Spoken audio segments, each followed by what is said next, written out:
Hello, ladies and gentlemen. Today we just witnessed the best series of all time. Not of all time, but it was a fantastic series. Definitely the best series of the year. My mind is still rushing. The adrenaline is still pumping. We had a very, very good time. In a long time, to be honest, last year Worlds was pretty crazy already with the DRX BO5s. So it was definitely like, we were already jamming back then, you know? Like things were going super, super insane. JDG vs T1, let's just jump into it right away. Like, this is such a juicy series to dig into, and I am so looking forward to re-experience this with you guys. If you like this type of content and you want to have a chance of winning $100, maybe, leave a like and a comment. Maybe. I don't know if it's going to happen. I'm really not sure. But I'm also not sure that it's not going to happen. JDG vs T1 Game 1. JDG open up with Lucian Rakan ban. They want to deny the combos from 1 and 2 full lock-in. This is something that T1 does super, super well on, and they play it well. They like it. Sion to deny any potential of red side shenanigans. You know, red side shenanigans where they late invade with Sion, split map. They already showed one solution with the jungle taking golems, but if you are aware of it, it's going to be a hard time. So Annie is first picked, and here, I think if anything, I would want to see T1 explore the idea of leaving some junglers open on red side. I think it would have been a more interesting dynamic to kind of set up a trade here for Annie. I think that on red side, the fact that they felt the necessity to ban Maokai Vi, I think hurt them, because even though it makes sense, right, in the grand scheme of things, I think that the issue is, well, not the issue, but I would like to see if JDG actually would react to Vi being open. Because as you can see in this draft, for example, jungle is not picked. Here, another case where Maokai is prioritized, Vi is in the picture, even though anime has Ari Vi, right, as an example. And these are cases where the jungle is not prioritized for JDG, and I think that it would be very interesting to explore. It's not a question of Kanavi not being able to play it or not. Like, Kanavi is the original Vi player that like smurfed out of his mind. Like, Kanavi can play any champion. It's not about that. It's more about just exploring in this best of 5 to see how JDG reacts to their first pick, because now you're banning all of the champions and you're making JDG's decision making very easy here, right? They prioritize the Annie. We know that, of course, Kanavi loves the Annie. Maybe doesn't love it, but he plays it well. Annie, there's Annie, and he wants to play the Syndra, the Ahri. I think the Ahri ban is perfectly fair and fine. It's responded to with K'Sante and Nautilus. Nautilus is a flex here. Lulu is not locked in. I think that K'Sante and Nautilus, okay, that's your rotation. K'Sante top becomes very likely here, but you become partially limited. And we goes Wukong and Jinx. So basically here, a lot of teams like to go Aphelios Lulu, either 1-2 or 2-3. But the key difference here for JDG is that they value Wukong, Maokai Vi, in some cases higher. I think it makes sense. My personal opinion about jungle right now is that Maokai Vi, Wukong seems to be a step above, right? Sure, you could say T1, maybe they could look to go K'Sante Wukong, something like this, to kind of switch things up. But I understand why they wanted to go for K'Sante Nautilus and drop jungle, because this has been their draft structure throughout the tournament. So Jinx get locked in, and then Aphelios on 3, followed by Gwen, Malphite to set up the K'Sante and deny the tank picks, and then Gragas gets locked in. So these target bans didn't do much of the work that they wanted it to do. And also I think that Malphite ban maybe isn't necessary. I think targeting Gragas makes more sense. I think Malphite is a win more champion. I think Malphite struggles in a lot of lane phases, and especially if you want to blind it into K'Sante flex, the enemy can send Nautilus bot. Maybe you can pick Silas on 5. There's room to do damage to it, because the Malphite would be blind, and blinding Malphite is definitely tricky. So Kindred gets picked on 4, and I thought this was atrocious. I really, really disliked this. I think that Kindred doesn't make sense. I think Kindred loses against Wukong. I think Wukong has a pretty easy and easy game to get to Divine Sunder. That's always the task for Wukong. And then I think playing Kindred against Annie is just hard because she can always threaten you, and you have to preemptively ult. And then when the enemy team already has a lot of CC, they can force you to ult preemptively, and the enemy is not that committal. You know, Wukong can decide how he fights with the W very easily. And then Annie too, I think that Kindred is just out of place. Maybe it's tied to the fact that they have Nautilus Flex and they feel like they just need a carry from jungle. And I think maybe it's tied to the Nautilus. So maybe the Kindred and the Nautilus are tied together, but I really don't like the Kindred. I thought here they're going to play Nidalee and try a draft like that. And even Nidalee is kind of tough to play, but I thought that Nidalee at least would have been better than what they showed. So if we want to look at it in hindsight, I think that maybe repurposing the Nautilus, the enemy is not going to pick Nautilus when King Santan is showing, and that's it, you know? Here, the interesting idea here with the Lulu ban is that they picked Braum themselves. They wanted to blind Braum to set up a champion that's good into Nautilus. The enemy then picks Thresh on 5, which is decent into Braum, but something that JDG did super good this series was they allowed themselves to be a little bit greedier with their support picks, pick something that secures them later on in the game and has stronger, you know, brawling power, but might have a weaker lane phase. It's also something that we saw in Game 5, right, with the Jinx and Rakan. This is not something that we see so much in tournament, but in the end, right, Aphelios Lulu is a very strong lane into Jinx Rakan, but I think the JDG didn't really feel that pressure at all, and I think that's a super big plus. Here, Braum is into Thresh. Jinx Braum can be fine, is what Upset shared with me. I think Aphelios Thresh has some windows, but if those windows are not leveraged, Jinx and Braum will just be able to farm. Looking at the game, I'm trying to remember myself what happened in this game. Like, I think it just came down to some of the monster fights. Let's just find the key moments. Oh, this was a very important moment in the game because Owner went for this invade into Kanavi. I think in a world where he kites away from Kanavi upwards, this could have been a lot better, but he just invites this by going into the Annie. And I think in a case where he backs off, resets, the Gragas will have a hard time connecting, and Owner can maybe flash if Annie and Gragas commit to him, and he can buy time. Kanavi's HP is now fucked, and he can play for these camps and get out. Right? But he chases further in because he wants to find the lethal, but the flash into the bush is really good. The E runs out. Well played by Kanavi in the end, right? And then Knight with the follow-up and the flash. This definitely makes the game a lot easier to play for Wukong. A lot easier to play for Wukong.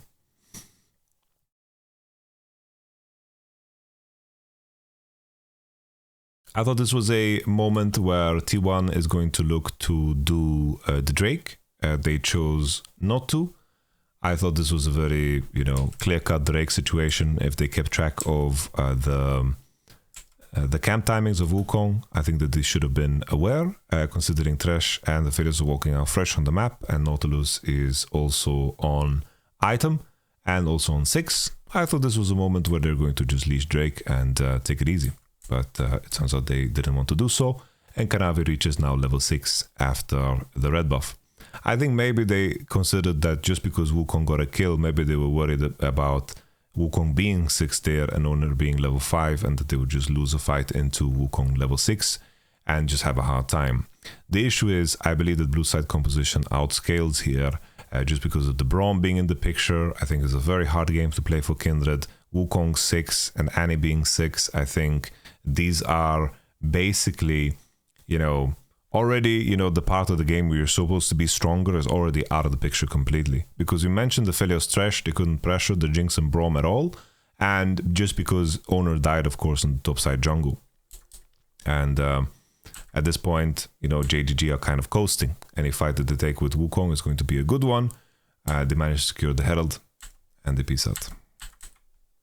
I think the Kindred is just so out of place. Like, the Kindred is really having a rough time. Here, I think the T1 did a very good swap, and 369 is doing this build here where he's not putting points in queue, so he can't really thin out the wave, nothing, has no Gragas ult, so he doesn't need to stay under the turret. I think that JDG reacted to this kind of slow, all things considered. You know, Wukong is just clearing the camps, and Gumiushi is just matching the base of Jinx, and he based first and went into top side. He flashes on like Zeus, forces on 369 because he wants to chunk him before the potential dive. And now Jinx is on the bottom side because she expected to match, and Gumayusi now with the Rift Herald advantage and White Weapon is going to collect a lot of platings. Here Kanavi should usually just W over the wall, but he gets chunked here to shit, which means 369 is in trouble, Missing can't re-enter, and JDG answered his play a little bit too slow. Hook lands on Gragas and they get a massive gold swing. Very important detail here though is the fact that Jinx is currently, basically in this moment, she's getting solo plating gold. And while T1 is generating more gold in general here, Jinx is keeping up with the gold that the Aphelios is generating, right? And I think that's a crucial aspect here, because even though they got the full turret, Gumayusi right now has a 200 gold advantage because Jinx is collecting platings on her lonesome bot. That makes, you know, the concentrated gold JDG is keeping up, even though the T1 made a fantastic play here. The brunt of the advantage is in the jungle. As you see, Kindred's gold here. I'm 500 ahead over the Wukong. Wukong's not going to finish Divine just yet. And then you have, you know, of course, the Kindred finishing Kraken off of this base. So that's a bit of a plus. They're still on the timer, right? Like Jinx chose not to buy boots, so she's going to walk out of a base with a full Kraken Slayer, which is, of course, an item advantage. Wukong doesn't have Divine Sunderer, and I'm mentioning all of this because we are now lining up for the next Drake.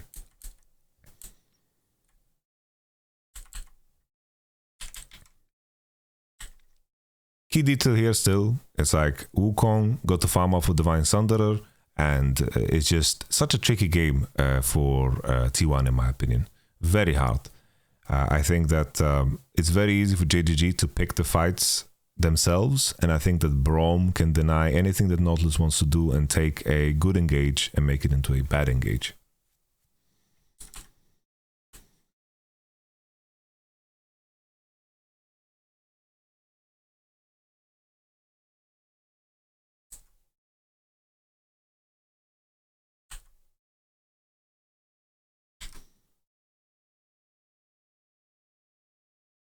Really beautiful here by JDG.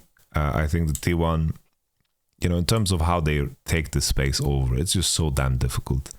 Whoever tries to go in front is going to have a big problem. T1 feel the dilemma of the composition that they want to contest this Drake, but in reality they just can't. They just can't. Even with the Mercs, the Wukong one-shots and the kill, and this game is over. This game is over. We fast forward to the game-winning fights because T1, they are slippery ones. They are very, very good at finding comebacks. But you can clearly see the issue here of the Nautilus that every time he queues in, you know, somehow this sequence, like this sequence was one of the craziest sequences ever in terms of the hooks that were landing. You guys are going to see also Faker landing this beautiful hook on Ruler. This was also like a best case scenario where T1 are landing every fucking hook that they throw. Look at this hitbox here, baby. What on earth is that? This shit is crazy. And this is just a good, you know, showing of how good T1 are individually in terms of landing these hooks and finding these opportunities, but also shows how desperate the composition is. Obviously, this hook by Faker is really, really bad. It's just straight up suicide, but he's looking for biscuits that are not being baked.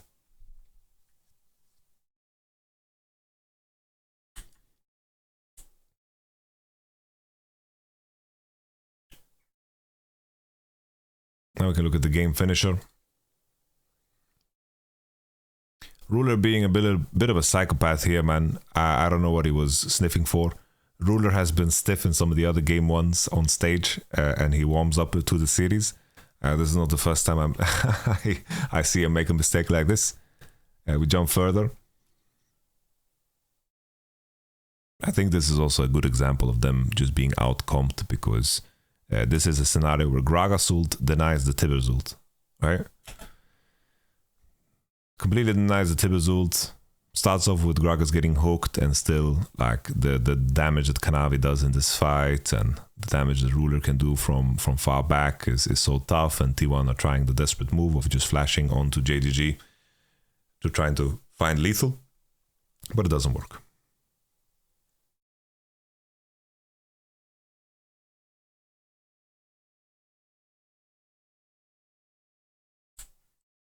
Ruler was very clean with that dodge, yeah. For sure. Yeah, at this point, Ocean Soul, JDG are chilling. Annie is full items. Everyone's full items. Ruler can be from a distance, has the Hurricane. The enemy composition is completely outscaled. Gumuyushi tries his best to try to one-shot, because Aphelios is an assassin if he needs to be, and the game's over. This leads us to game number 2. Game number 2. T1 go on to blue side and they choose to ban Vi, Wukong, and then Maokai. JDG decide to ban Lucian Annie themselves, and it seems like teams agree that they don't want to be in a situation where they trade Annie against Maokai. But you can see still the Vi Wukong ban from blue side. I think, you know, it's definitely something that T1 should look to adjust, you know? Maybe think of what kind of trades they can make in terms of jungle, because they had locked jungle bans on both sides. And I think this is where they need to kind of test the water in terms of seeing what JDG's priority is and create scenarios where they can actually trade the higher tier junglers on red side, especially if Annie's in the picture, right? So they get Maokai here. JDG respond with Scion Jinx. This could be a scenario where they look to do their cocktail, right? With the Scion late invade, with the Jinx, that's a recipe already. And he replies with Xayah Rakan. This is something that we've seen T1 do in the past, and the Lulu counter into the Rakan. Gwen gets banned to set up for the Scion, and then Jace finally, because it's an AD champion you can pair with Maokai and send it mid. For example, the enemy can go Jace Ornn. Kha'Zix Syndra gets banned, Syndra to set up the Tristana, because the enemy sees, basically there's no way the enemy is going to pick Tristana here. Could happen, right? It's not entirely crazy that they pick Tristana here on 4. It could definitely happen. But Tristana Ornn gets locked in here for 5. Sorry for misclicking that. I'm going back. Tristana Ornn was definitely a new look. I didn't expect Faker to lock this in. I was very surprised. I did call that this is coming, right, in Champion Select, but Tristana Ornn, it doesn't really seem to me like T1 style, right? But I was curious, and then Cassio gets picked on 5. Usually teams would pick Syndra. I thought maybe Victor is a bit better, but I think Cassio is just a better champion in the current state of the game with items and so forth and how fast things go, so Cassio is just better. Jinx is going to outrange and threaten the enemy, and Cassio is going to be a frontliner, right, that denies the enemy's entry. I thought once again here red side looked pretty strong in my mind in terms of the draft, and this game was fireworks already from minute 1. So we had the situation where JDG go for the late invade, but they did it, they just a straight up invade. Here T1, they have this plan where they delay the enemy jungle camps with Xayah Rakan, and Maokai does Wolves, and then his idea is to cross after doing Wolves and assist his team with a level 2 advantage. So now Maokai is going to cross into the camps, and he's going to show up here with level 2, and the plan is from T1 to actually contest to the death. So Rakan and Xayah are sacking their bot wave and just participating in outnumbering because Jinx is showing on bot wave. But what happens here is T1 owner is just a little bit too isolated, and what happens here is that the Q lands, the CC lands, and they have the damage to follow through. I think maybe Sion could have flashed away, but he procced his passive, owner dies, and then Faker has to flash out. Knight didn't miss XP on mid and comes back with level 2, and we have this trade on mid lane. From the get-go, obviously there's no bot dive, right? It's like Xayah Rakan lost some CS on mid, but Sejuani doesn't have conditions. Here, I think Faker is just solo killed. Obviously, Faker is dead here because the Q lands. Knight could have had a clean 1 for 0 here, and it would have been amazing for the game. But he kind of just flashes in to suicide when it wasn't necessary. He has a good giggle.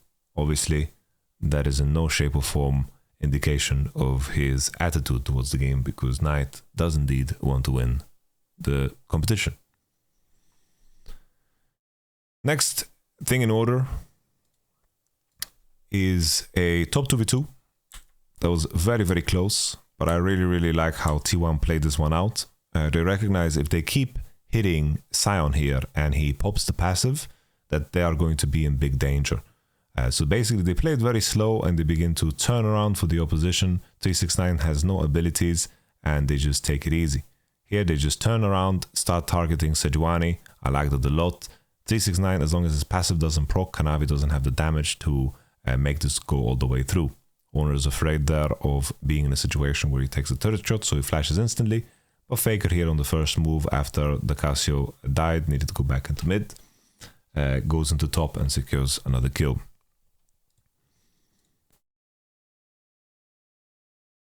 The game condition here with how strong Casio was, considering a very important detail for, of course, Tristana is how strong she is on side. Very, very important detail that Tristana can farm on side, get solo XP, and basically create a circumstance where she gets ahead is super important. Many times you see that Tristana's being useless is because she doesn't have like the 10 to 12 CS per minute and doesn't have the XP that she needs in order to enable her champion to the max.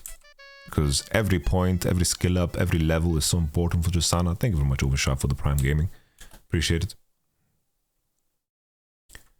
We have the circumstance now where Casio has prio through mid, hovers into bot, plain and simple flashes over the wall, JDG, find the dive angles. This is something that I talked about in my introduction. I think that JDG is one of the sharpest teams when it comes to building bot lane advantages. Their dives are very clean. Knight finds ways to secure river together with Kanavi, and then he can cross into bot, and Kanavi is always there on time. Like, this is what makes JDG so fucking dangerous. It's like their team fighting and how they get their bot lane ahead. That is like the most dangerous thing. And today they showed a different side of themselves, that they are very capable of basically getting ahead through bot and also playing bot lane matchups that are a little bit more defensive and weaker and still have a very good and impactful game. So at the bottom dive and trade for the Herald. Thank you very much, Optimus Broccoli, for the Prime Gaming. Appreciate it. Already the game condition now, I would have to say that is looking very tough. Zaya's behind, she got Dove, you have Casio that is so far ahead and so strong, she has double tenacity and runes, she's going to have a very enjoyable game, very tricky for Tristana and Zaya to find value here against the Casio and the Jinx that are ahead of the curve. This is looking like a very, very winning game against JDG, and the reason I say it here for JDG is because, you know, just to highlight how good T1 are able to teamfight. Korea used all of his juice here to try to find a potential engage. Ruler did use Flash and Cleanse, does still have Gale Force.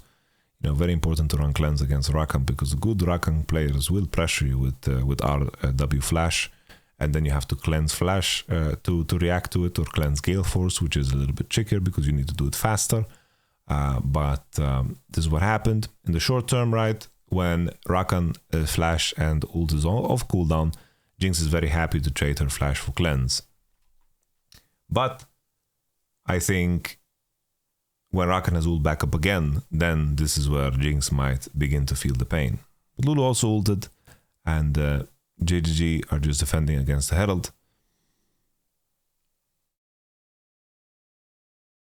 Very important here, right? It's like somehow Zeus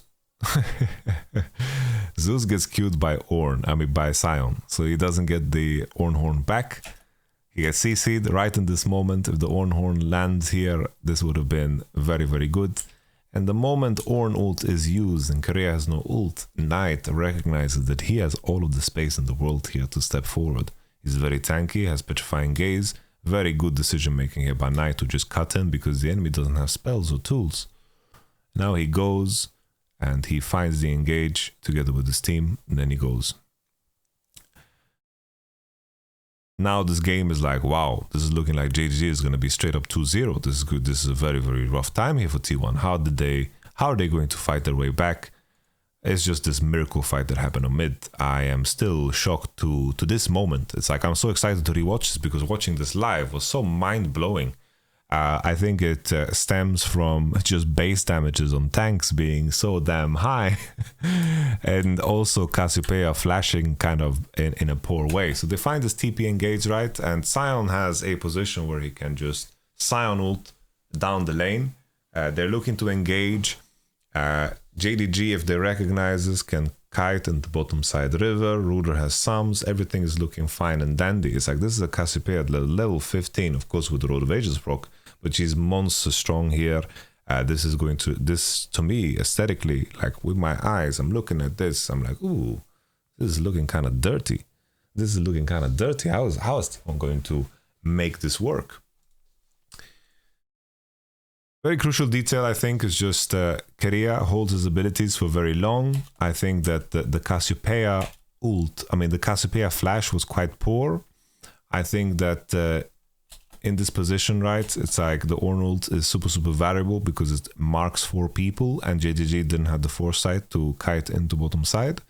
Cassiopeia also flashes into the Ornn ult. And then on top of that here, you see that the W of Ornn amplifies the Maokai R. So basically the way Brittle works, it gives you negative tenacity, and then if someone CCs a target or Ornn basic attacks, then the Brittle will proc. So you see here the Maokai ult damage. Look at the Maokai ult damage, it's kind of crazy. So basically this is Maokai ult, Ornn ult. I think in a world where Cassiopeia flashes better and is not in this line of fire and she can contest together with the Sejuani here, I think this would have been perfectly fine. Missing trying to find a pocket to play in so he doesn't get AoE down. He sees his ruler, so ruler can kite back.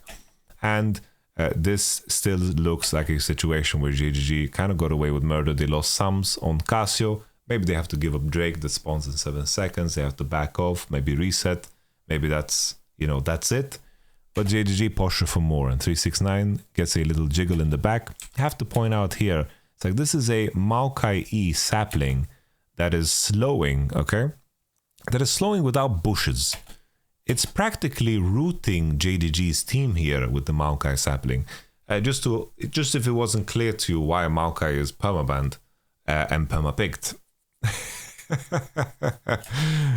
And now we continue. JDG could kite back, they could kite back, they could make this choice at any point in time. Keria plays and gets out, reacts to the miasma super well. And then here when Faker just jumps in, I thought, wow, this is just over for T1. But somehow Faker dies and it just doesn't seem to matter. Even now I thought that JDG is winning this fight. But a very important detail here is just that the Maokai flash W's onto ruler. Ruler could have maybe reacted with flash by flashing the Maokai further away. Zaya is powering through, and then of course Knight here, he walks into a lot of feathers and eventually dies too. So beautifully played by T1. I think Keria played amazing, Zeus played amazing, Owner found an opening. It is a plain and simple like miracle that T1 managed to find like a winning fight.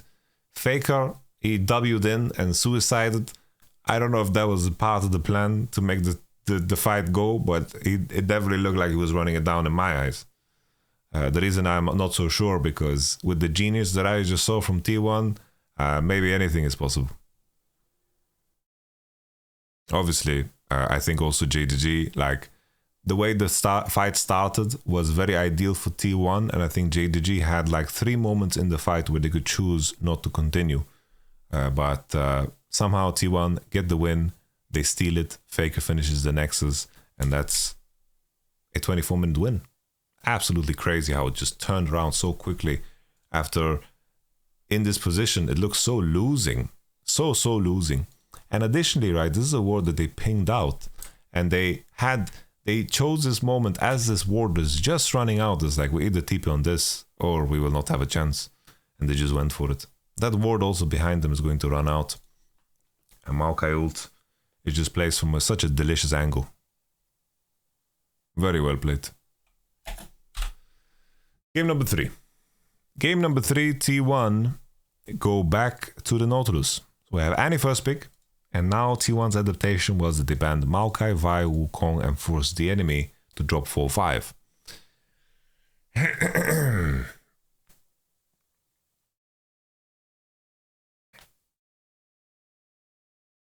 Annie first pick, Gisante Jinx. They didn't go for the Nautilus this time around, they just went for the Jinx to prioritize that. Jinx was looking very strong. in these type of games. I felt like both teams were very good at leveraging Jinx prio, and I think that both laners were good enough to get through Jinx's pain points against Aphelios. Aphelios Lulu gets locked in as the answer because here in this spot they don't have prio on support, I mean on jungle, because the key 3 are out. They go Nautilus on 3, keep the flex right, Nautilus can be played into Lulu, and then Gragas Viego gets banned, followed by Rumble Blitzcrank, and then Kha'Zix is picked on 4. They didn't go for Kindred, like in the previous game. Right? So Kha'Zix here, I think it's...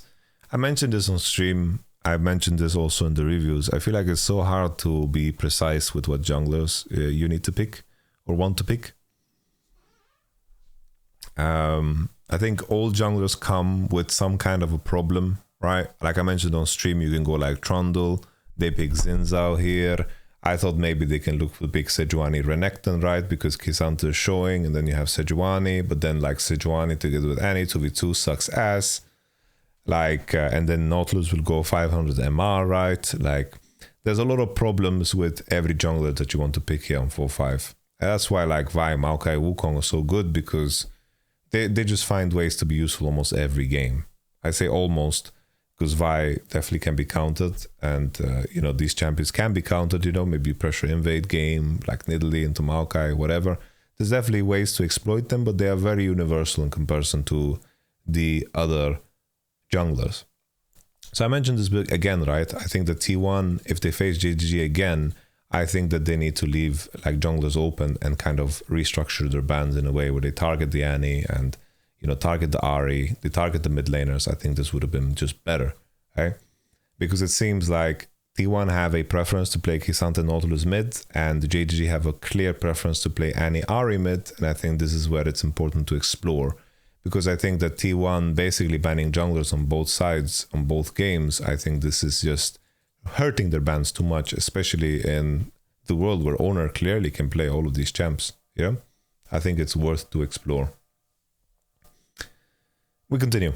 Kha'Zix is picked on 4, and then Xin Zhao and Ornn is the answer. I thought Xin Zhao into K'Sante Nautilus is kind of rough. Sure, Xin Zhao ult is decent into Jinx. You can deny reset. You can play out of, you know, out of the sphere of influence. And then Gwen gets picked on 5, which is a monster pick here. But I have to say as well, Annie is it's a pretty decent champion to Gwen, I have to say.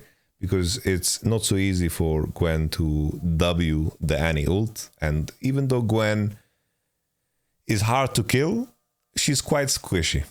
If you can catch her and CC her outside of her W, then she is very one-shottable, right?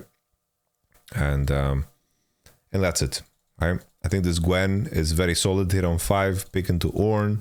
That's why I was considering the Sejuani Renekton, because it covers you against the K'Sante, and then the enemy, like, it covers you into Gwen because that's the only top. But then maybe enemy picks Cannon on 5, and then maybe you lose. You know, it's not super easy to navigate 4-5 in my opinion. I think it's not easy so at all. It's like Kha'Zix is also not turbo value here. Like both junglers don't have value. It's like, what can you do here? Go Trundle X, because enemy has K'Sante Nautilus. You go Trundle Ornn or something like this. You're playing front to back, and you're gonna just ult the K'Sante Nautilus and have a good game. I don't know. There's maybe something to explore there. We look at the game. But the counter... Most crucial aspect of this game is just the Rift Herald situation. I have to say that somehow we found ourselves in a situation where the Zinza actually found value. Like this Rift Herald fight. I can show you guys this replay because this was absolutely beautiful. Yeah, I mean, they get the hook, they get the jumpers to follow it up. Pinkward over the wall here. He waits till the ignite has actually already fallen off. Absolutely beautiful. Gumyush tries to flash over to get a kill, and then Faker finds a way to kidnap a Ruler. Obviously here Ruler could have tethered back and they're just looking for this kill, but already it looked really hard because, you know, Jinx used some to try to kill missing, and he just baited really deep with his heal. Like he just held on to heal super long, right? And then he was out of range for the auto and he dies. And Faker kind of saves the situation by making sure this is a trade for one, and then he lines up Korea with the Q, the QE into hit, and Faker finds the kill. And he also goes out, right? I would look at this Herald situation. The Nautilus and owner already taking the dragon, taking it, but going to now. As we haven't really had a look at this ahead, and she will become a problem as this game a lot more move to Level 6 and missing is not, so I think it's a good happen. A lot, although Kanavi buys so much time. This is a moment like, wow, Zinzao is so strong. Look at him. That just dodges the Q of Nautilus, pushes out owner. Kanavi kites out, flashes out, you know. I was like, damn, he's doing good stuff on the Zinzao. And then the base damages of Ornn are looking gorgeous. And JDG win the fight. I think it's off the back of like really good Zinzao play because he buys so much time for 369 to reposition through mid. Unlucky here that Jinx ult actually doesn't land because it can make a difference here.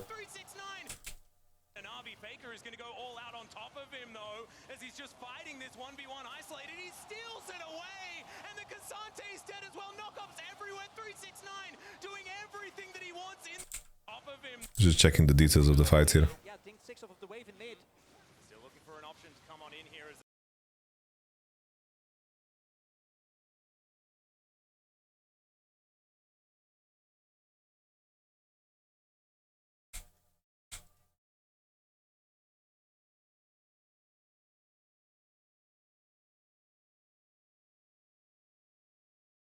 Yeah, Faker can't go forward, but I don't think it's a winning fight. It wasn't a winning fight.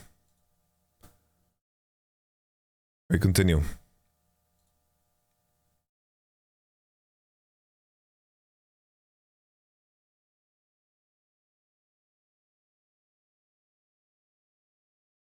I think this draft is definitely a lot easier for T1 to play. I think that when Gwen has like angles to lane well and she is like solo AP, I think that she becomes insanely strong.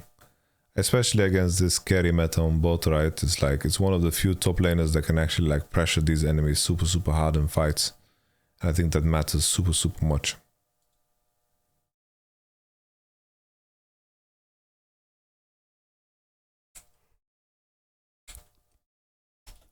This is the other fight that I'm looking for.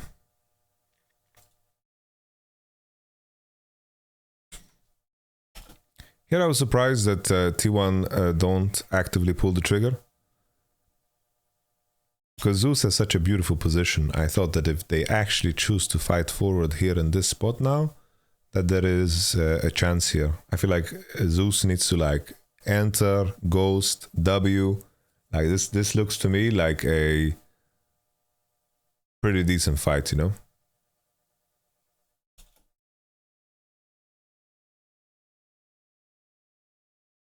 But they wait and Faker's just taking damage for free and Lulu ult is used. I'm surprised that T1 choose not to pull the trigger. And they wait so long.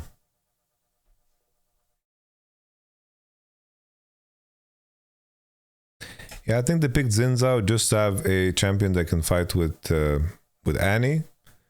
And it has synergy with Lulu. I think that's crazy. But I think the key thing here is just that, yeah, I'm surprised that T1 waits so long to pull the trigger. Like, if you want to contest this, like, you have to go now. Like, Korea misses the Q, right? So he can't go right away. But the fact that they're not committing now, like Zeus entering now and everyone entered now, like, they can't turn so easy on Zeus because he has W, right? He just has to buy space. I'm so surprised that T1 don't pull the trigger here in this spot. Especially after the blue trinket for Gumayushi to cross.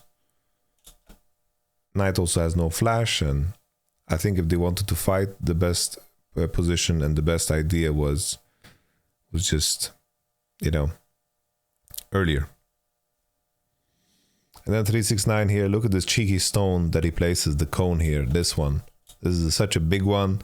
He lines up his E, he knocks up, airborne, and then Knight gets the easiest follow-up of his life. And they get one shot. Very nice. So once again, it was looking kind of grim here for T1. The dragon gets secured, and the conditions of the game is quite fine for JDG, all things considered. And Gwen is not really on a trajectory to reach a point which is going to 1v9 the game.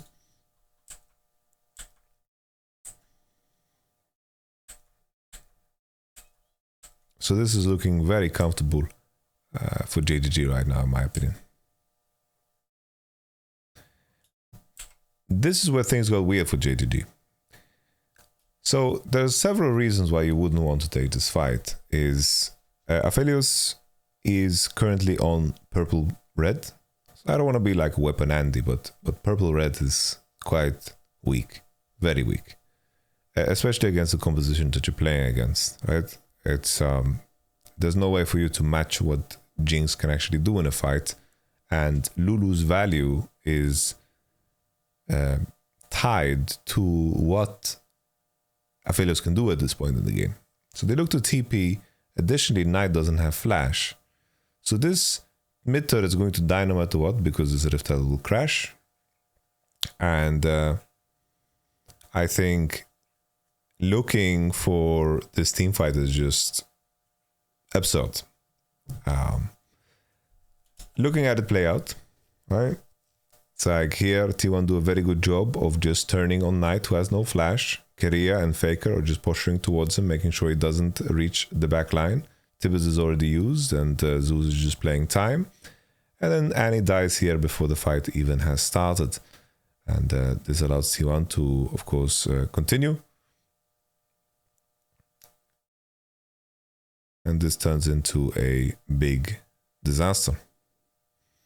Luckily, Ruler here with the red ult does save it, and at least puts T1 in a situation where they don't have an easy Nash to take. But I think looking actively for this fight for JDG was a massive mistake.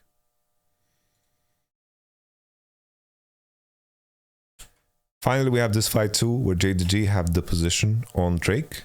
T1 have the position onto Nash, if that is necessary. The items of Gwen is now 2 core, so red side is looking quite strong in terms of where the gold is. Looking at blue side, they haven't finished 2 core on anyone but a Aphelios. The key thing here though is just the JDG, they need to play in river and they need to defend themselves for this blind spot.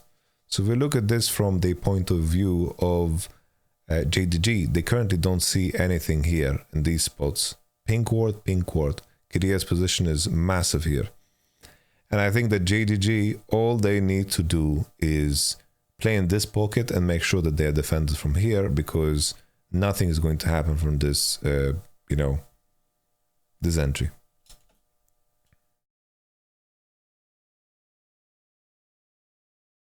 And then Faker had a beautiful Kizanta fight. So, Kiria with the Hex Slash, monsters invade, monsters engage. The follow-up from JDG, the response to the engage, I think the issue is just that 369 and Kanavi commit a little bit too deep. I think they need to be hitting these targets. One person can maybe throw some CC abilities or something, and if they turn completely on Korea, maybe this fight is playable. But I think that just the reaction from 369 and also Xin Zhao here puts Gumayushi in a position where he can actually hit for free. Because I think maybe in a world now, when I'm looking at it, if they actually turn around on Korea and Xin Zhao ult so he can't get hit, I think maybe this can be winning. But these two just spoil the position and gives Gwen so much value. And now Owner from the back is just hitting and finds Ruler. Ruler has nowhere to kite. Very tough fit situation to play. Faker lands some beautiful abilities here too in the fight. In hindsight, maybe there's room here for them to just kill and hit this Nautilus. I didn't think about this in game, but the fact that they push forward on the 3 here in the mid, they get pulled by the Kizanta W and give Gumayushi reset is not the greatest.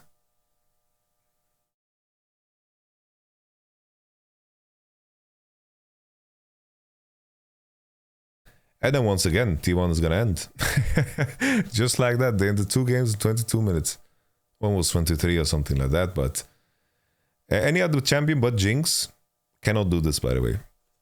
Like, Jinx gets excited from killing fucking inhibitors and turrets. Like, she's just a demolition artist.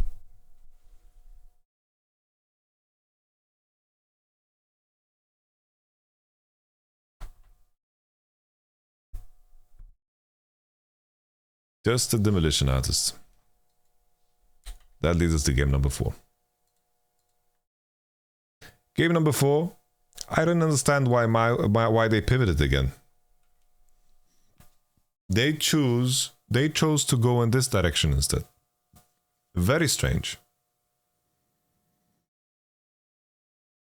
Guys, it's a very strange conversation. I have to just point this out. I don't know why everyone's conclusion after a series like this is to bench people, or, you know, it's like, it's so weird. It's so weird. It's so weird. So strange.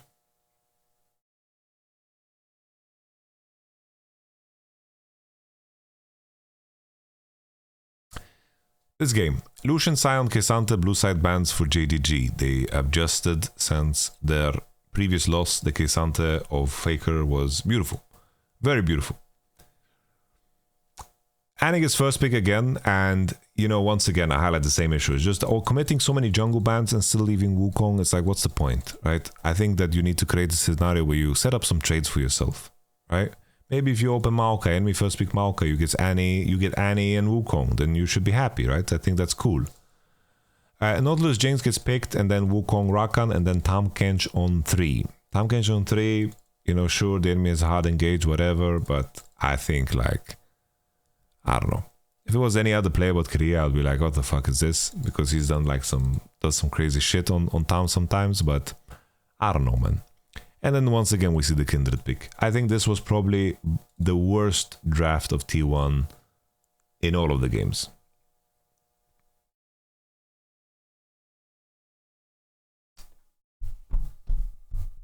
This was just atrocious. I like what JDG did, considering Annie, Wukong, Rakan, right? And then with Lulu out, they just prioritize Rakan. They know full 5, they have access to Aphelios, Zeri, Xayah, no problem at all. They have 3 ADs, the enemy can't ban them all. They ban Poppy, which is a fantastic ban to do here. I think, if anything, maybe they should consider picking Poppy on 3, right? Maybe you pick Poppy on 3 and you play the game, right? I think that could have been like nice and interesting. Because that's a way to defend your Jinx, and then you have Nautilus Flex and you see what happens. I just think Tahm Kench on 3, I think, penalize them. I think you pick Popushka here, and then you drop support and see what happened, right? I think that's very important. They go for Aphelios, Gragas, Xayah, Zeri was the prior bans here. Maybe in hindsight you should ban like Xayah and Gragas, because the enemy having Zeri or Aphelios I think is of similar power. But you ban Zeri against Ruler, I think is perfectly fine too. But once again, we have this issue with Kindred. Kindred being played into Wukong, Annie, Rakan, I think is just terrible. I think Kindred has no place in this game. No place at all. And once again, I think it might be tied to the Nautilus Flex that they're showing, right?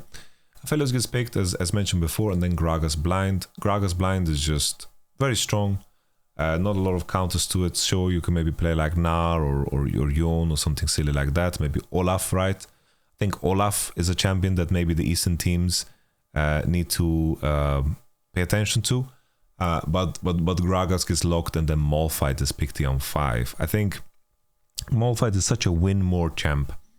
It's like Malphite is great if there's enough chaos in the game where the enemy doesn't have summoners, but if your whole kit can be denied by one summoner in crucial fights that a lot of the games line up to, you're going to have a problem. And then additionally, right, Malphite in his lane phase against Gragas is really, really terrible. So I think just they should get Poppy here on 3, they should consider Nautilus support, and I think it would have been a lot better, right? A lot better. It's like in a world where, let's say they have Poppy on 3. Let's say they have Poppy on 3, Nautilus Jinx, and then they go like Ahri, Nautilus support into something. Maybe this is cool. This is good, you know. Just that Kindred is very out of place. Small fights out of place. I just really don't like it. Really don't like it. And this game, honestly, this is the big game where I like. When I was talking about who gets MVP, this is where, like, in my mind, like, Kanavi is just completely 1v9ing. Kanavi played a fantastic game. I want to just push that forward and mention that.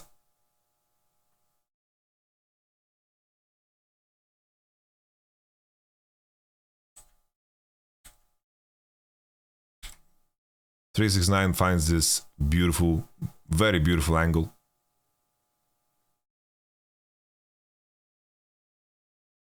Am I crazy or Cannon just randomly disappeared? I think Cannon just has a hard time against tanks and people forgot. I think Whipple was wrong, right all along. Like, Cannon just has a tough time against tanks, and that's it.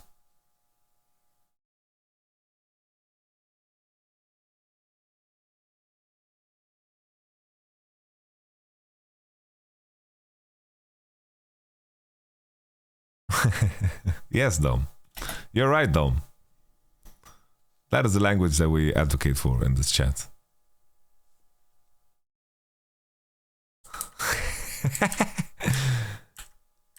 Dom is just quoting perks, guys. He's just quoting perks.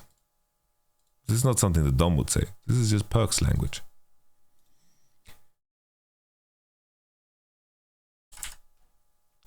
It just, once again, it's like the Kindred is so out of place and she needs to ult on first contact.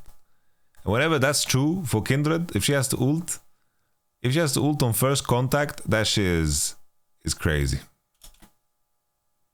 Ikaria is Wing to clip into the wall to go on the other side to just join his Gumiushi. I think just here, it's like, I don't know what the fuck Zeus is doing, honestly. Like, I don't know what kind of crack he's smoking to walk into this bush. But all Zeus needs to do is stay in this pocket, right? And these are the new details of, like, what makes 369 better in a tank matchup or like a tank meta. It's like he just, like, 369 has a lot better situational awareness of where he should place himself. Like Zeus should just be in this pocket here and just wait. The enemy needs to cross pixel, and when they cross pixel, then you turn. But my man is like, where's he going, you know? Like, he's standing here. Why? Why is he here? If he's playing in this pocket here, on this ward here that I'm saying, and T1 can position on this side, it would have been a lot better in my opinion. And then you can consider Faker maybe tipping into bot to reposition. But instead we have the situation where Kindred gets one shot by the Annie, and the position altogether was just kind of weird. But then again, I mentioned that maybe this fight is just hard to play for T1 regardless because the draft is kind of meh. But it can definitely be played better than this, you know? Much better than this. The Wukong is just scaling.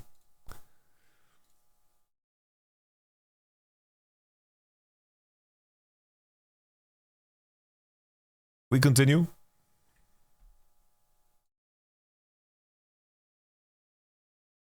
.369 face plants the wall or Korea is dead too. I missed that. Let me see.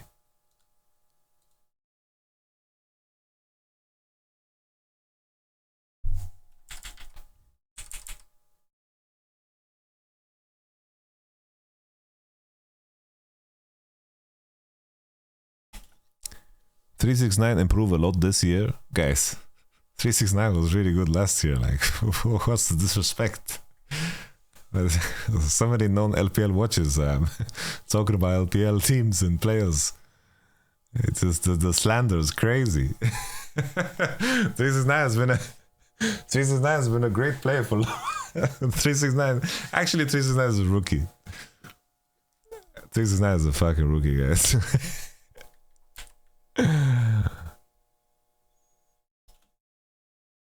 Alright, let's see the Korea face planted Dom is referencing here. Holy ruler on the flank. Oh yeah.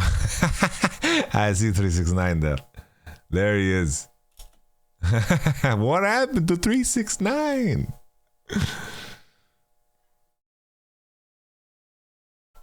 Honestly, Ruler is definitely the LPL Rookie of the Year.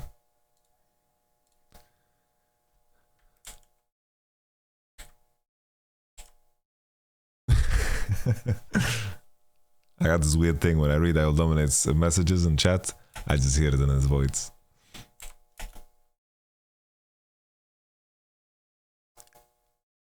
Look at this Wukong, bruv. Owner the boner needs to, of course, ult right away. I like that Missing just pieces out. Like Missing, I really like that Missing just ults and then tries to charm other people. He said, I'm out, you know? He's done. A lot of supers would just stand here and like just, you know, try to look useful, you know? You know when you have a shitty office job, 9 to 5, your boss passes by and you pretend to be like busy, you're like, and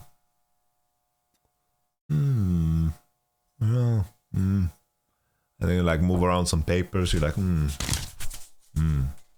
yes. But instead he just continues, his job is done. I like that. And then of course Kanavi here with the Q and the R, maximizing DPS. Zeus also abandons his boy. The king is gone, he's dead. Yeah, it looked sweaty for a moment because Gumeushi was getting some resets, but the issue is this Kanavi is fully stacked and his Divine Sunderer is popping. He's completely popping.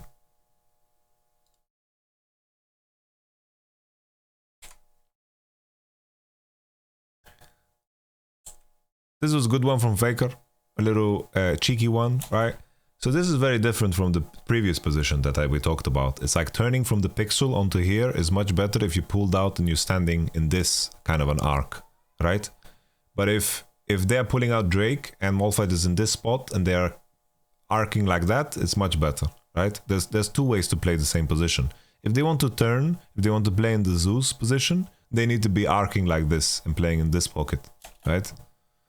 But Knight takes the turbo plant. He's a bit late, a little bit late to the fight, but it doesn't matter. Here, 369's Everfrost is so fucking beautiful. It's like the enemy team has burnt all of their juice to kill, of course, the AD carry on the enemy team, but Annie and Gragas and of course Wukong, they have enough damage to just clear and clean everybody up. Let's take a look at this again.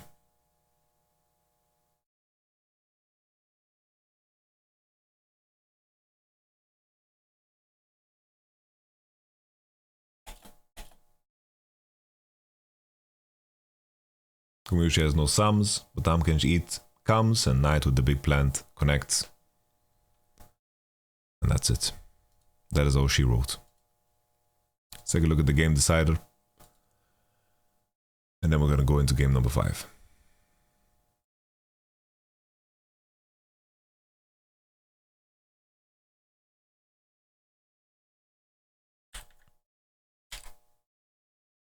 Ah, yes. The game decider was kind of anticlimactic because the Gragas and Annie were just pushing side with the information they had available to them. The wards on mid spotted everyone, so they could just continue pushing, and they knew they wouldn't get ganked, especially by this weak Kindred. Then the enemy team realized that we're caught with their pants down, and GG. GG. GG.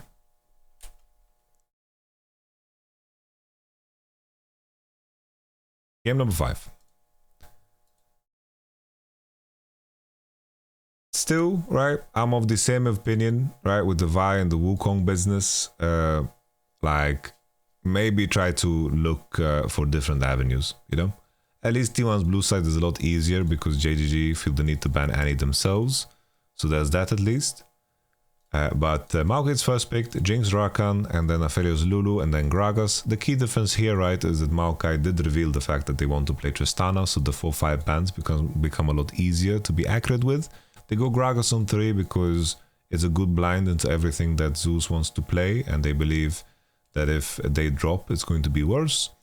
They could also potentially send Gragas jungle if necessary, and they can also send it mid, right? It gives them a lot of flex options here.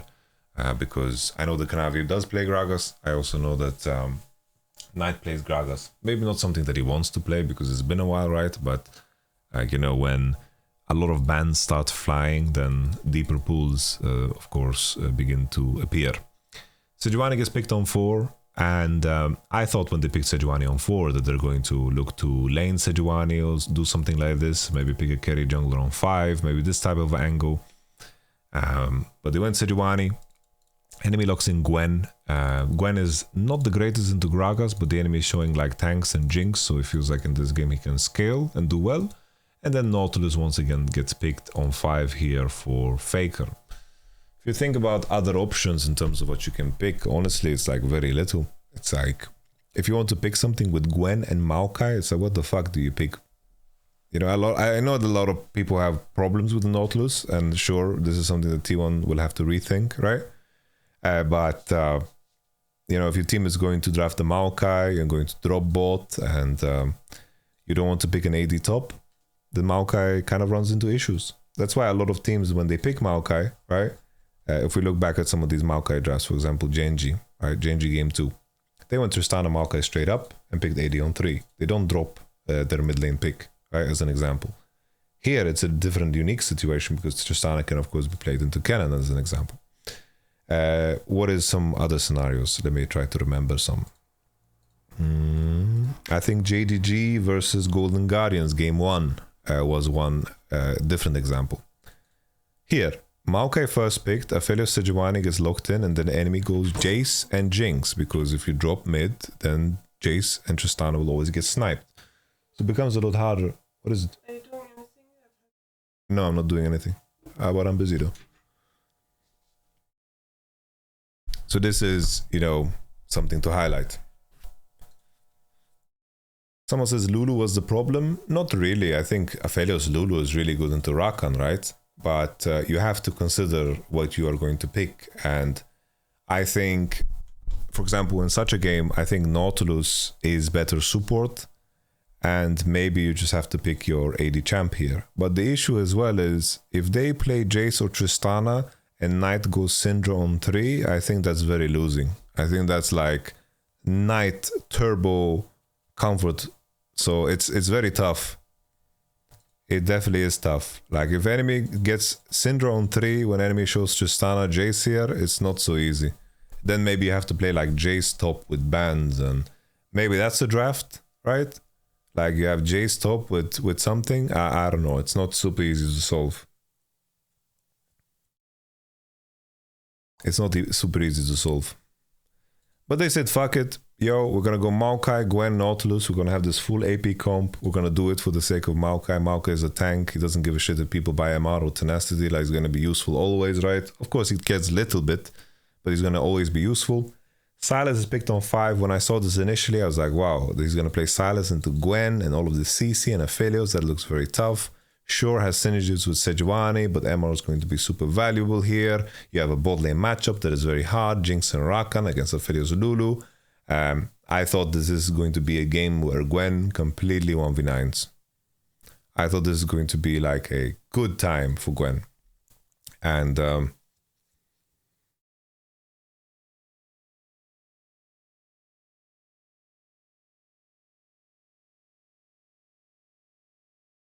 is it a better pick than Sylas? Yeah, I don't know if they were going to go like... It's hard because the enemy blind picked Gwen. Zeus Gwen isn't Bin's level? Well, definitely it isn't on Bin's level, but at least Zeus buys good items. So it's like the trade-off in level to have good items, I take that every time. I take that every time.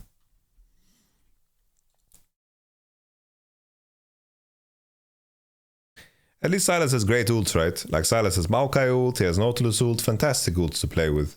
So that's definitely not an issue. And he has synergy with Sejuani, can lane fine into Nautilus. It's like, it's fine. I just thought it's going to be a hard Sylas game to play. And I thought, I thought this draft that T1 is actually favored. I thought that, you know, that their early game is quite playable. And I thought that Jinx Rakan is going to suffer. And that's it. Yasuo isn't bad, but Yasuo is kind of bad. It's like playing Yasuo into Gwen. I don't know.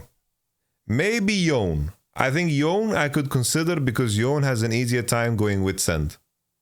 That I can see. Like if you play Yone with Witsend, I can see that.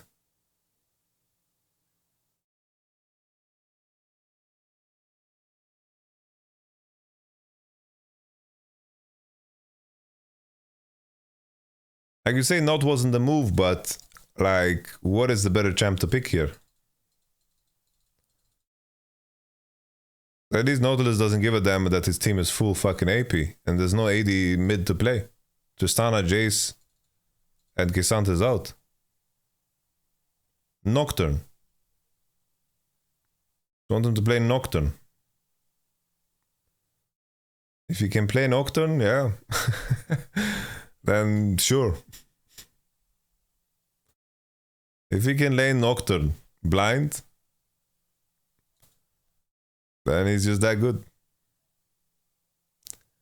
Like maybe he can play Nocturne. Like Nocturne is definitely not bad. It's definitely not bad. That's why I'm entertaining it, right? It's like, did to just have like some cocktail mid AD champ here. This cocktail mid AD champ. But he went for comfort, right? He just locked Nautilus. He's like, I need a champ that doesn't give a shit that the enemy has full MR. So I'm picking Nautilus here. Because I spam Nautilus, I'm good Nautilus. Right?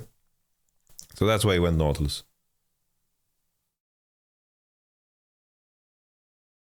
Nook is pretty bad in this meta. But who cares about meta? What does that mean? Bad in this meta. We're not first picking Nocturne. We're picking Nocturne into 4 champions that are showing, right? It's a very different conversation. Meta doesn't matter. The 4 champions and the 4 champions that he has matter, right?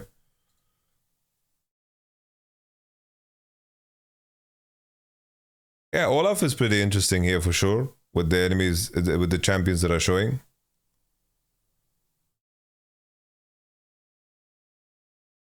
Nah, Yanya, this is not a good take. It's like, we're not saying Nocturne is really good in the meta. That's not what anyone's saying. We're talking about this particular game, and that has nothing to do with the meta.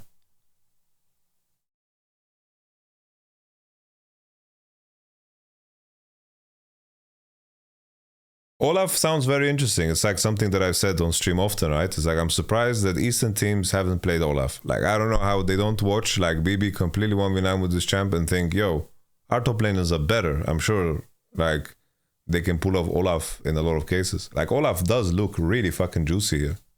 Like Olaf looks amazing here. That's a good shout. Rumble, no, we don't need more AP.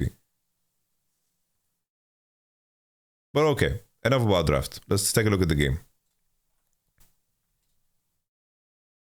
I thought it was quite greedy that Gumiushi is not running cleanse, considering he's playing against Rakan, Silas, he's playing against Sejuani. Nah, Irelia is not so good. Olaf mean you don't have TP, just play TP. Seed control here.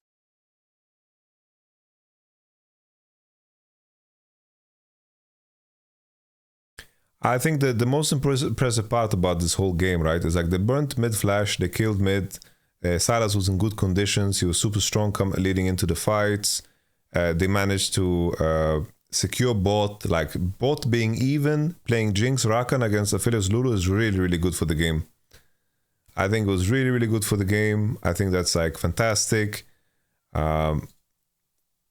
Like it's a big strength that JDG were willing to like capable of it, like adapting their bot lane picks and still like coming through and converting really, really fine.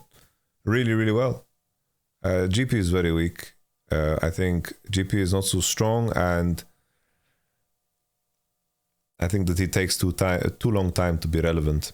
It's like in a lot of games where GP needs like level 13 to really become super relevant, and a lot of games are decided way before that point. Sure, his ult is strong, and maybe like a fantastic GP player can do it, but I think it comes with so much risk. Like something goes wrong for you in the game and you're just not online for so long. And the whole game becomes about you when the game shouldn't be, you know?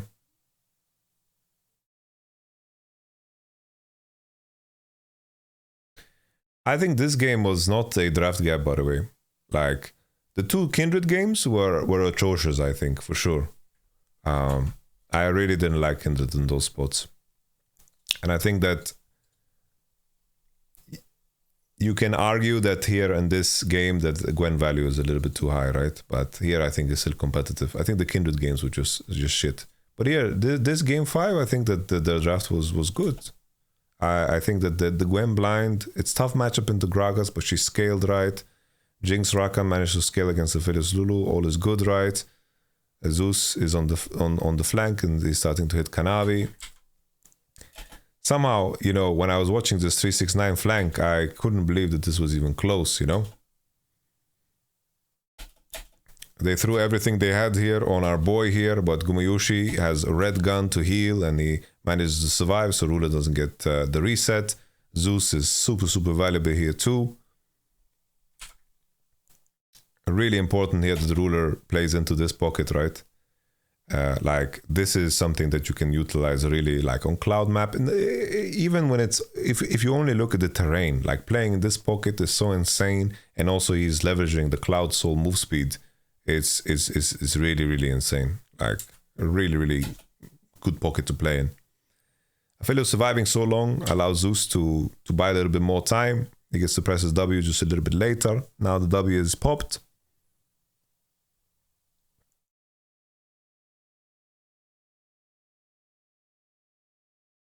I love this shit, man. Just the patience here from Ruler on his ult is fantastic. Really good. I think most players would just fire their ult here on Aphelios, and maybe it would still be winning, right? But like here he's just hitting, he's hitting. As long as he's hitting, he's not firing his ult. As long as he's basic attacking, he's not ulting. And then when he finds enough range, then he ults. You know, on the exit. Let's take a look as well how Kanavi and 369 play out the fight.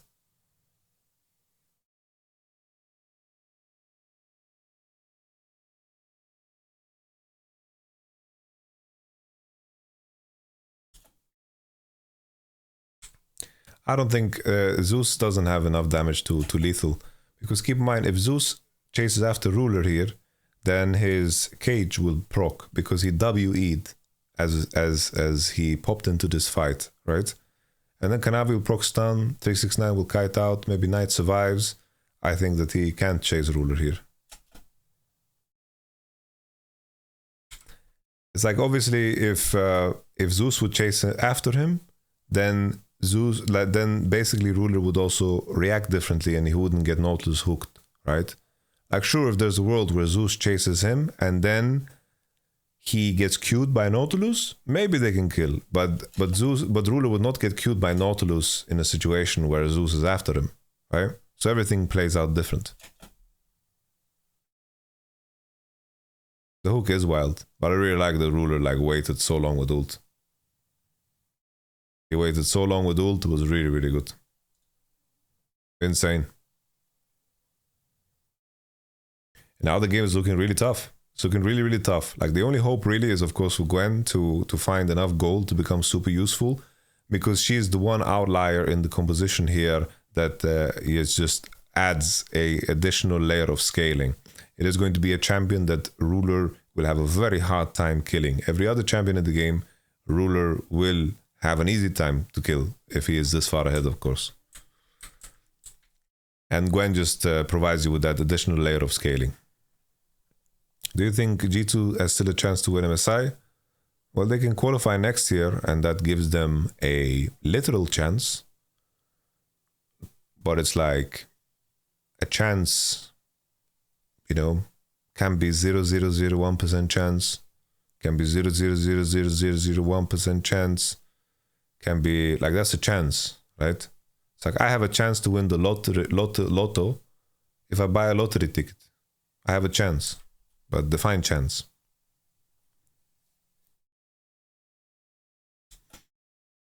This already looked like a tough fight, right, from the get-go. In my mind here, as T1 tried to enter this sphere of influence, right, it's like it's very easy for JDG to just hit front to back and Ruler play into a pocket. I think that the fact that Missing gets one shot is definitely a problem. Like he's the only guy that, like him and Ruler are the only people that can't get like targeted like this, right?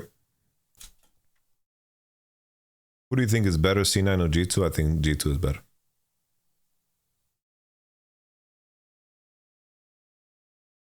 Here, a very impressive detail that Jizuki spotted was that Knight ults owner and he W's the ultimate. He's holding it and then the ult is flying from Silas and he W's. It wasn't random at all. He just did it, plain and simple. Game changer. Game changer.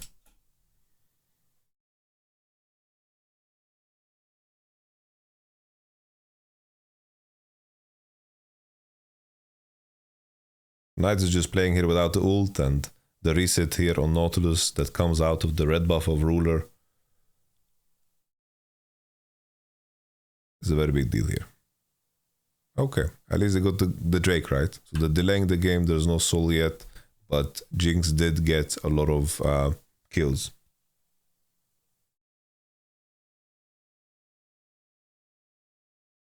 Yeah, it's just... Guys, who cares about scrims? Yeah, it's the time. No. Yeah, in game 5. It's the series that I said, Elias. It's T1 versus RNG. Game 5, Faker Galio.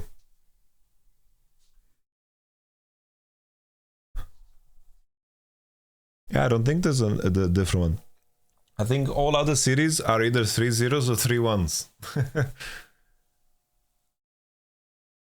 Did you not watch yesterday? Why are there no highlights from C9 Genji? Because JDG versus T1 was not 5 games, guys. That was 4 games. Oh, DRX EDG was 5 games. That's fair.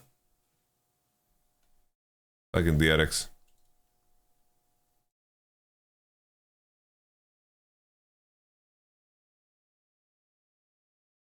Yeah, funny guy, Twilia away. Funny guy. I did follow the Chess World Championship, yes. I think here probably, we talked about it, I think Hurricane PD looks better here in this game. EDG beat Damwon 5 games. Suning was 3-1.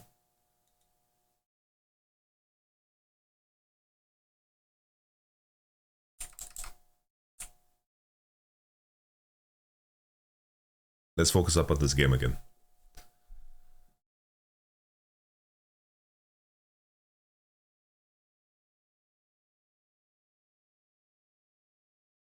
How on earth did T1 come back into this game? They're walking into this fight now, Ruler. My man's got an infinity edge. He has 3 core against 2 core, and T1 are trying to tickle the Nasher. Knight is coming from a flank here, and the issue is just too many homies are away from Ruler. I think that they forgot their job. They forgot their job. They completely forgot their job. I think it's fine for Knight to play in this pocket. You know, arguable if 369 should play in this pocket. I think it's way more important to just be, you know, front to back. I think also if they want to posture for this fight, they just need to give Knight a lot more time before this starts. Because the issue here is like Knight is just trying to chase. I don't think that Knight necessarily fucked up. Like, this fight is just going away from him because it starts before anything needs to happen. You know? I think that the bigger problem here is just that Missing dies without doing anything. He pops ult now and then he gets rooted and he's dead. Like, he's practically fucking dead, you know?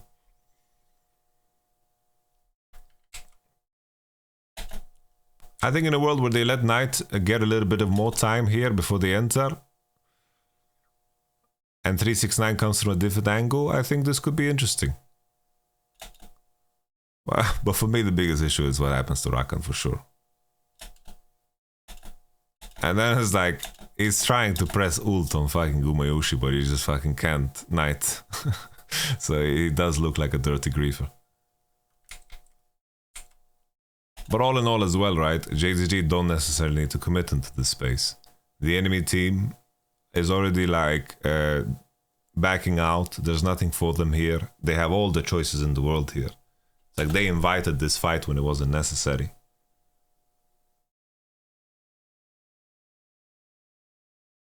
Like Knight ran all around the world, and like very crucial detail here is Gumiushi is out of vision.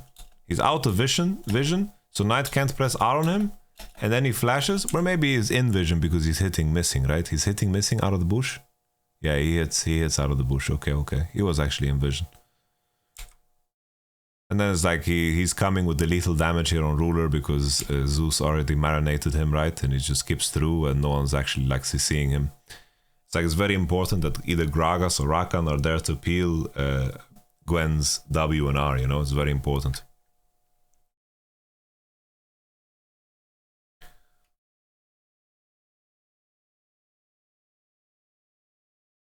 Well, it's not always unfavorable fights. It's like the fights were very back and forth here, right?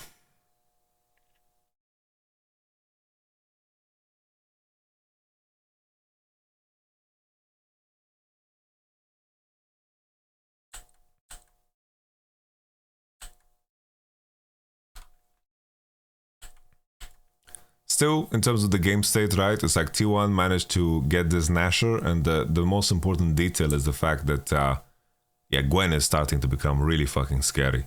But there's a lot of MR on the enemy team, and Ruler will also choose to buy MR, and I think that, you know, this will go a long way. I think Demonic Embrace is such a strong item on Maokai that even in the case of you want to buy full tank, it's still really good. Because it really improves your clear speed, really improves your early skirmishing when no one's gonna have MR, and the percentage health damage is still really fucking good for what your kit is. I think being full tank is not gonna actually make him tankier. It's like if he had 30 or 40 more MR or armor, like it's not gonna make a difference in terms of how much he survives. I think the Demonic Embrace is still altogether better. It's like you full tank Maokai is not going to be much tankier than this because Demonic Embrace still gives you a lot of health. Keep this in mind. Okay?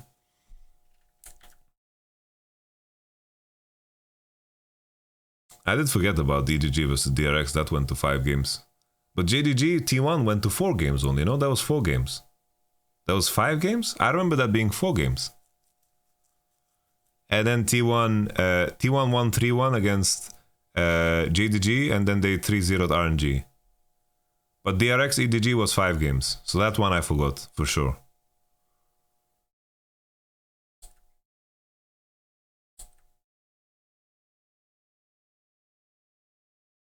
Yeah, Gwen ult is quite uninteresting for Sylas because you don't get the passive that Gwen has.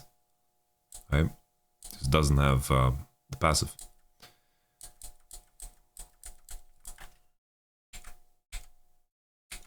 This was just complete insanity, man. I look at this mechanical beauty from everybody. I thought here at the moment that our boy Sylas is gonna TP in, that they're just gonna murder him, CC him, chain him, but the Nautilus ult CCs everybody. So it buys him so much time. Owner gets over the wall, he gives a reset. Beautiful pink ward placed here by Missing. He just places this pink so they actually like see, you know, and can fight here, because if you don't have this pink, like this fight is impossible to play. T1 kill it very slow. And it just ends 1-for-1. It's crazy. It's like there's not that many best of 5s. And then it's like winning a BO5 against LPL. Well, a lot of those BO5s were just 3-0 and 3-1. So.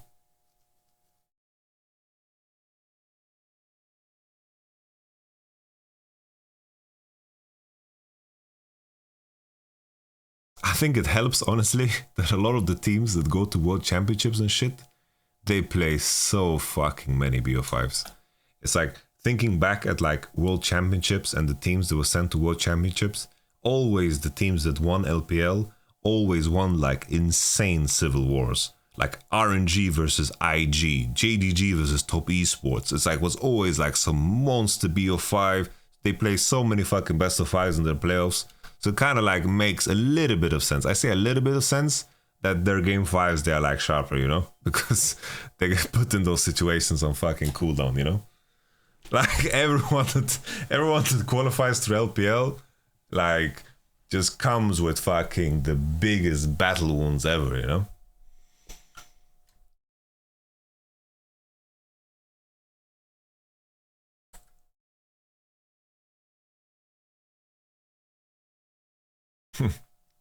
Everyone says they love the Miami Heat jersey until they see that it's a fucking LeBron James.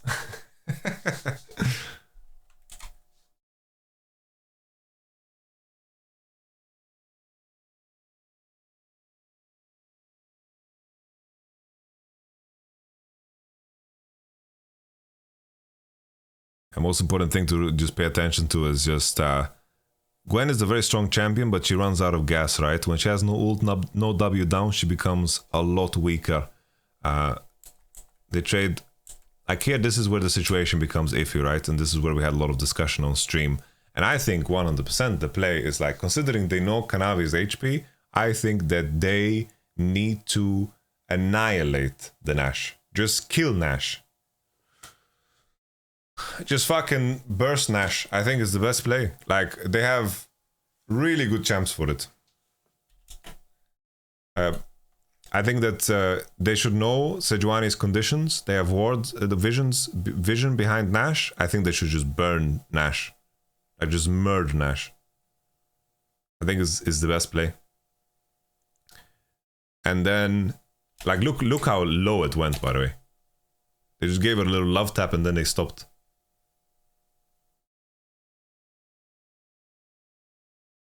Like, you have to assume that Sejuani based. I think it's the best play.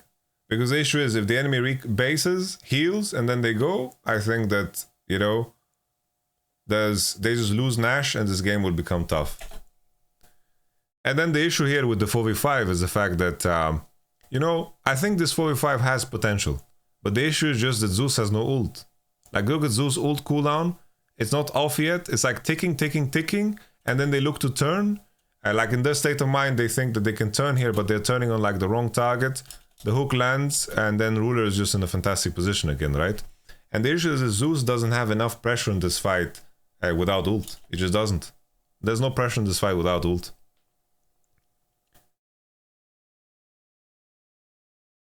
And then that's it. That is all she wrote.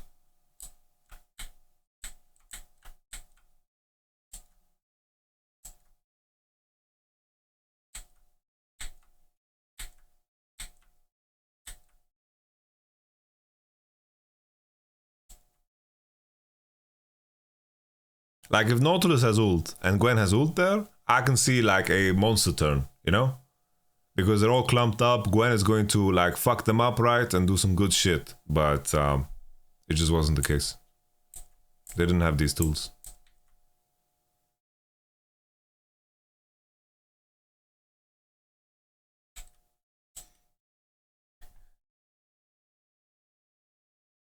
Now, looking back at this situation,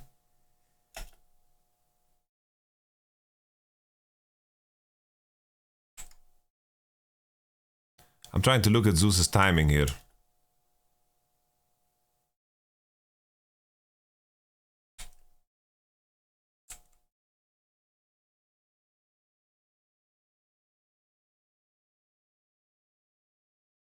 Everyone reacts so well and peels back so well, and the timing of this, right, is just Gumiyoshi is CC'd when he really doesn't want to be.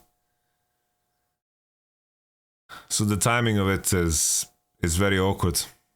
It's like the flank is good, I think, from Zeus, but the timing is very poor because of the Maokai ult. Like, I get why he wants to have Ghost, right? Like, having Ghost really makes a big difference, but I think this is a very big cleanse game. It's such a big cleanse game because the enemy has Rakan, the enemy has Sylas, the enemy has Seju, Sylas with Maokai ult. Like, there's many reasons to run cleanse. This is a tough one. Like, obviously, like, he's not in danger, but he just can't do damage.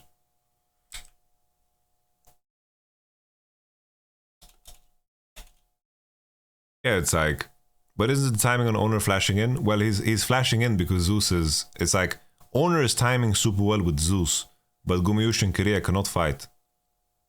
And it was very easy for JDG to peel back. Right? It's like Owner's timing is very good. He burns ruler both sums. Like he burns both of the sums. Instant.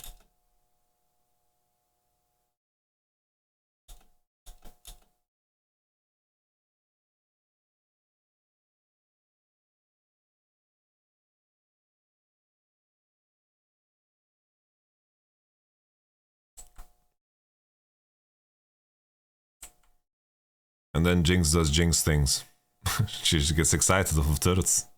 And turrets are fucking paper at this point.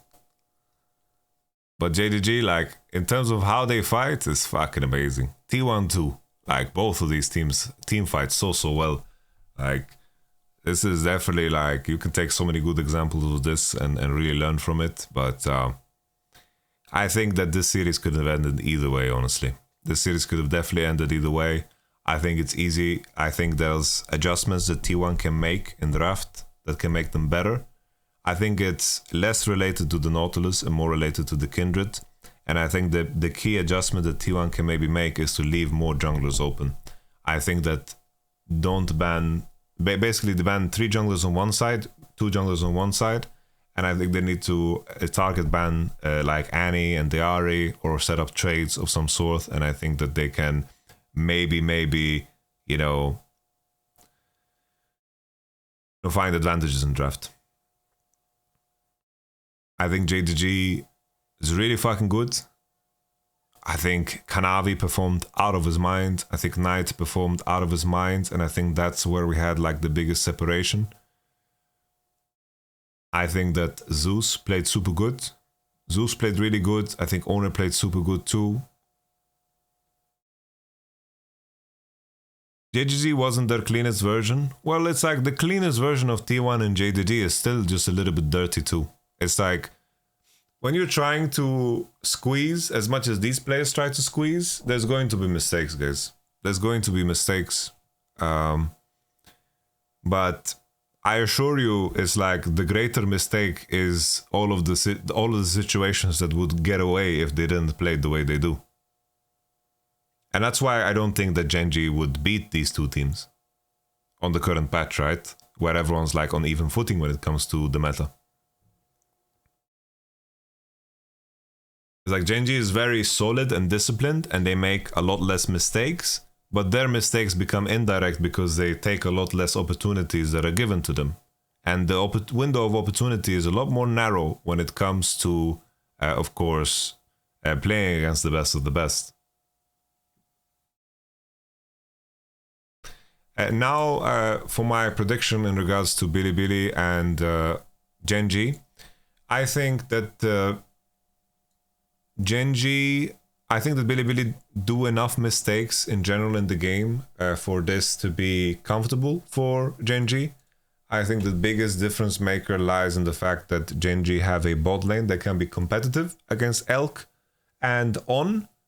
And I think that Chovy is just a way better player and better performer than Yagao currently. And I think that Peanut is a just more solid version of Shun.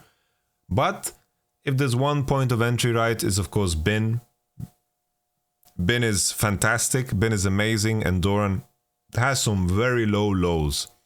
And I think that even though Shun and Yagao and Elk, you know, these guys are like really mental in the way they play. It's like either they play really good or really, really bad. If the stars align for Bilibili, this is a very resilient team. This is a very resilient team. I think that if Bilibili like perform, these guys can really, really like perform at a higher level than GENG, but they are wildly inconsistent. For all the non-LPL watchers, right? Like Bilibili made a monster playoff run. Monster playoff run. But the issue in that playoff run is that like On and Shun, like they either run it down or they play it well. And Yagao, I don't think he's looked so comfortable in the current meta with some of the, you know, champions that are being played. I think Ahri is going to be contested. Obviously, they shouldn't let Chovy Ahri at all. I think that it's going to be interesting to see the dynamic on Aphelios, because I think both of these ADs really love Aphelios, and Aphelios and Jinx is going to go back and forth. But I think that the inconsistencies of On and Shun that they've shown so far is going to be their detriment. But I think that if of course, Bilibili, if things go right for Bilibili, they can be really fucking good. They can be really fucking good. So they are still really fucking dangerous.